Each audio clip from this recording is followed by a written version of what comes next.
So are you struggling with that over-the-top move in your golf swing, causing those pulls and slices so frustrating?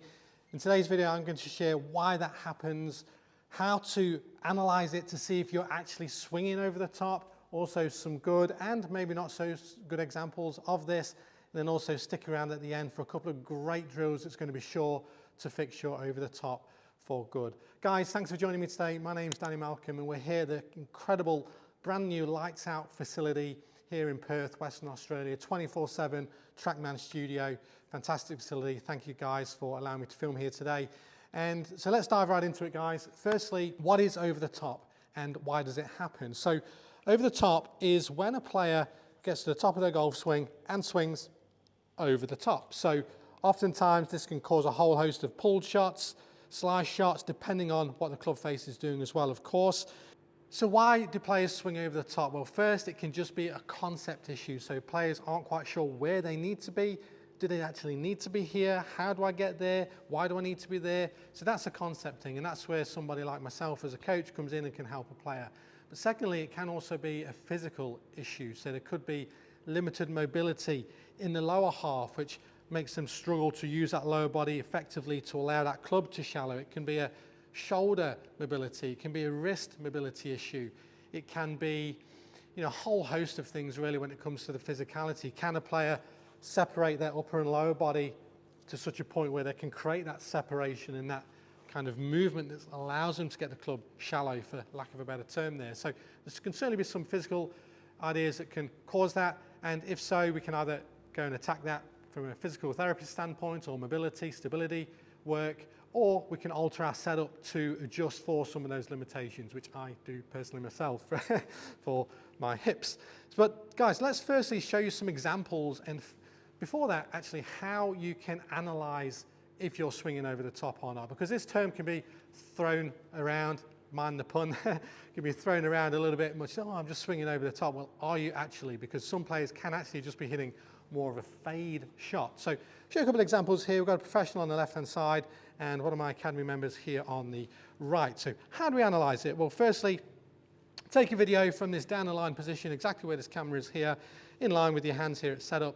We can start to then draw some lines. So it doesn't matter what club you're using.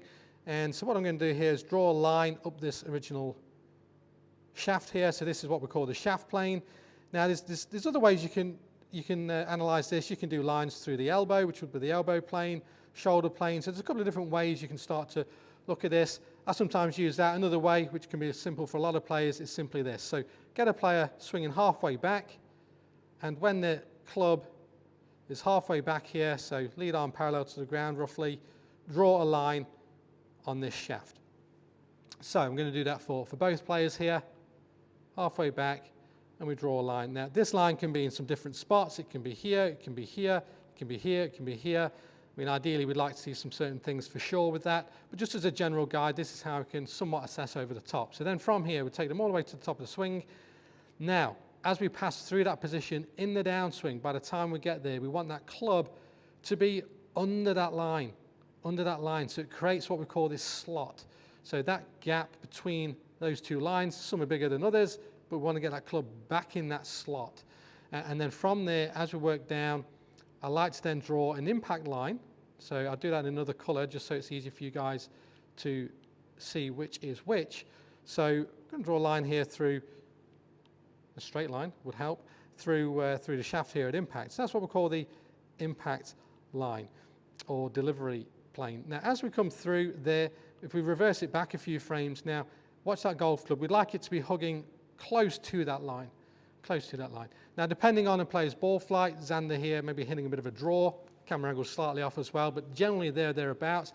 If you're hitting a draw, you'd come slightly, just slightly underneath that line, or if you're hitting a fade, I'll show you an example in just a moment, you come slightly above that line, but you're there or thereabouts, pretty close, right? So those players tend to be very, very accurate and hit a lot of fairways, hit a lot of greens. So that's what we're looking for here from a good example. Now for an example of a player who is over the top, halfway back, we draw the lines.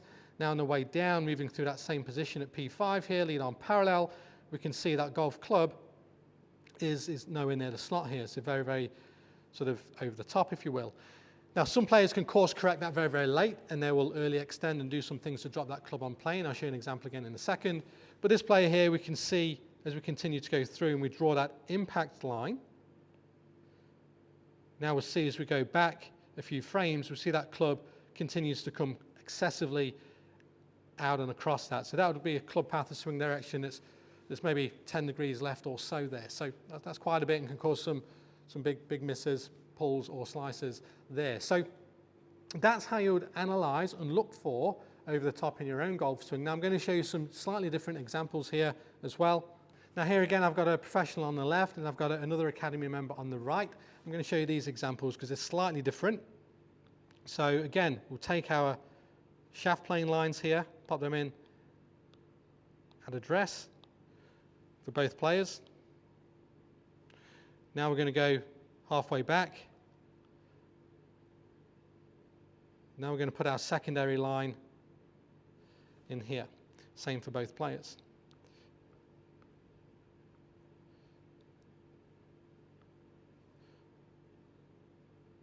Okay, so now on the left with the professional, what we'll see in that transition, moving through the same position, is on or just slightly under that line. So that's showing you an example that's pretty much close on or slightly under. So just about gets on or in that sort of slot here. Now as we take that into impact, and I'll just pop a little line here through the impact plane, and you'll see that golf club's just slightly on the outside of that line. So that would suggest this player is trying to play just a little bit of a fade. And that would make sense with a club being a little bit more on that line, a little bit more down the elbow plane, if you will, or just slightly above on that downswing position there halfway down. So that's just showing us some examples, but both are very, very close to, or if not in that slot. Now looking on the right here, good player here in the academy, makes some good sort of late saves here, but you can see as we come into the downswing, that club is over the top. So we're not in that slot. Now this player has made some great changes. This was quite a while ago, and he is very much now in the slot, but we've worked on some of those reasons why. Again, some physical limitations that was contributing to this a little bit. We've made some slight alterations in setup and swing style. But if we could take down now to impact, this is that different example where if I just draw a line on the impact plane here, what you'll notice is this player does a pretty good job of getting it back on there. So if you'd see the previous player was in this sort of position but continued to really go this way, causing a path that was very, very, very much to the left. Now this player, a bit of early extension, some late sort of saves here, but you'll notice how he gets back on or very close to that line. Now it does a pretty good job there. So his club path ended up being fairly neutral and some slight pulls typically there in those early days, but not as severe. So you can see that late save, which good players will tend to figure out how to do. The hope is that we don't need to do too many late corrections because that can breed typically some inconsistencies. So this player's made some really nice improvements with that. But you can just see that as an example, guys, of how you would analyze it for over the top early in that downswing and drawing a line through that impact, through the shaft there at impact, and just going back a few frames and just seeing, are you coming on that line? Are you slightly inside it, slightly over it? That's absolutely fine.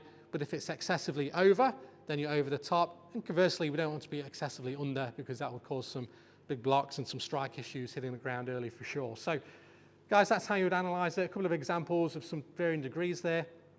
Now, again, you've got the physical aspect that can be contributing to that. So I'm going to give you a couple of drills as well from a coaching standpoint to also help. So the first one, to stop that over the top, if physicality is okay and you just need to improve that, then one of my favorite drills here is what I call kind of the Rory drill, but some people call it the Trevino drill. But basically we can get two golf balls, pop one that's just in line with your golf ball here, back a few feet, and then one just a little bit inside. So basically what we're trying to do is just reverse engineer things here, and instead of typically some players come a bit in and then over, or just some come over, but this just gets you to reverse things, just a nice feeling drill. Now you can get that idea of swinging out on that outside ball, club head going out. Now this is exaggerated, of course, out and then under. Now someone like Rory, for example, gets it on a beautiful plane here, a little bit more out, some of his older swings anyway, out, then back, then down, then out. So this kind of almost creating this loopy feel can be a really nice feel for those that struggle with over the top. So once you've got that bit of a feel, really start to exaggerate then and start to get this ball starting much more out to the right. So you can go back, in, down, out, and get this kind of loopy feel going. Now, of course, very exaggerated. I'm not going to worry too much about strike as you start that. But you should start to get these big draws or big blocks, depending on your club face, of course. But that's very much a opposite to swinging over the top. Now, you can take that a little step further with the Trevino drill. You would see his swing back in the day, standing a little bit more open to the target to exaggerate things further. Same idea, out, in, and out. So you just get that same exaggeration, but it's just a bit harder because you've got your stance so open. The idea is then when you come to a more neutral stance, you've exaggerated that feel even more. Great one for swinging over the top. Now, guys, another reason you could be swinging over the top, just quickly there, is club face too. So if the club face is open, that can contribute to a lot of players then swinging over the top as well to square that club face up, again, as well as some of those physical issues there.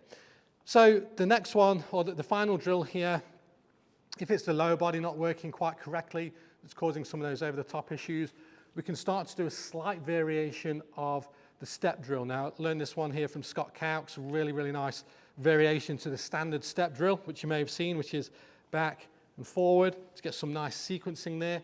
But particularly for a player that swings over the top, we can tweak that slightly to improve this club path. So what I like to do for this is in the backswing, so as a step drill, you hover the club out in front now as we step back.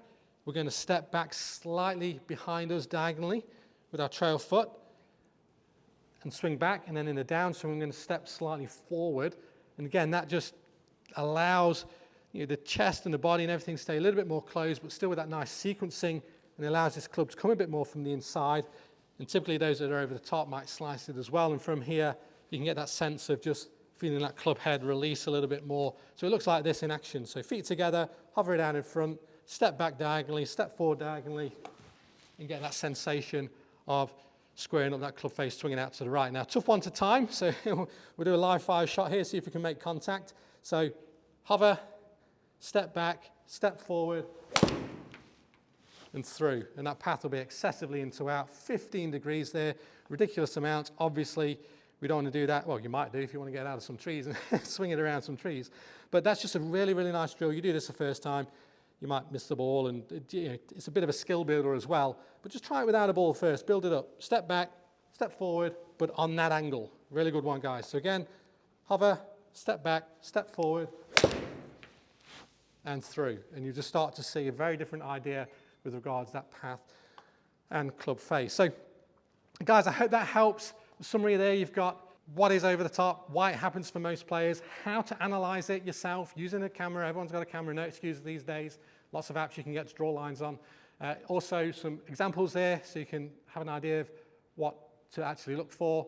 And then also a couple of great fixes there with regards to fixing that over the top, whether it's your hands and arms or whether it's your lower body as well. So guys, with anything in golf, the three main skills we're looking at is contact on the face, on the ground, but this is particularly that start direction and curvature.